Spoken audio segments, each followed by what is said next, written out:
एक महानायक की शुरुआत, कर्ण का जन्म और बचपन। कर्ण की कहानी अद्भुत साहस की कहानी है। ये संघर्ष और त्याग की कहानी है। उनका जन्म भाग्य के सितारे के नीचे हुआ था। कर्ण सूर्यदेव और कुंती के पुत्र थे, लेकिन हालात ऐसे बने कि जन्म के बाद उन्हें छोड़ दिया गया।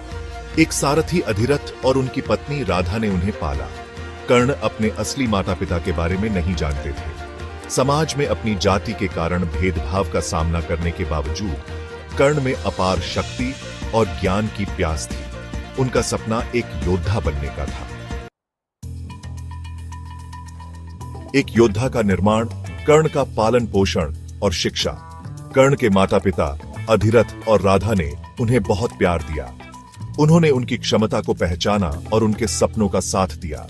धनुर्विद्या और युद्ध कला सीखने के लिए उत्सुक कर्ण ने प्रसिद्ध गुरु द्रोणाचार्य से शिक्षा लेने की कोशिश की, लेकिन सामाजिक नियमों से बंधे द्रोणाचार्य ने कर्ण को सिखाने से मना कर दिया। निराश हुए बिना कर्ण ने कहीं और ज्ञान ढूंढा। उन्होंने ब्राह्मण का भेष धारण किया और परशुराम, जो कि एक और पूजनीय ऋषि और द्रोणाचार्य के गुरु थे, उनसे शिक्षा मांगी। भाईचारे का बंधन, कर्ण और दुर्योधन की दोस्ती।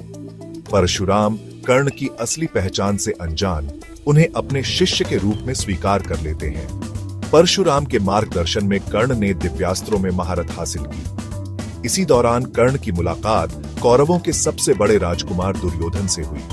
दुर्योधन ने कर्ण की योग्यता को पहचाना और उन्हें दोस्ती और सम्मान दिया। दुर्योधन के इस व्यवहार ने कर्ण को बहुत प्रभावित किया। वो हमेशा स्वीकृति के लिए तरसते थे। उन्होंने दुर्योधन के प्रति अटूट निष्ठा की कसम खाई, एक ऐसा बंधन जिसने उनके भाग्य को आकार दिया। एक दुर्भाग्यपूर्ण संघर्ष, कर्ण और पांडव। धनुर्विद्या और युद्ध कला में कर्ण का असाधारण कौशल जल्द ही प्रसिद्ध हो गया। उनका रास्ता अनिवार्य रूप से पांडवों, कौरवों के चचेरे भाइयों से टकराया। पांडव, विशेष रूप से अर्जुन, कौशल और महत्वाकांक्षा में कर्ण के प्रतिद्वंद्वी थे। कर्ण और पांडवों के बीच प्रतिद्वंदिता ने कौरवों और पांडवों के बीच मौजूदा संघर्ष को और तेज कर दिया।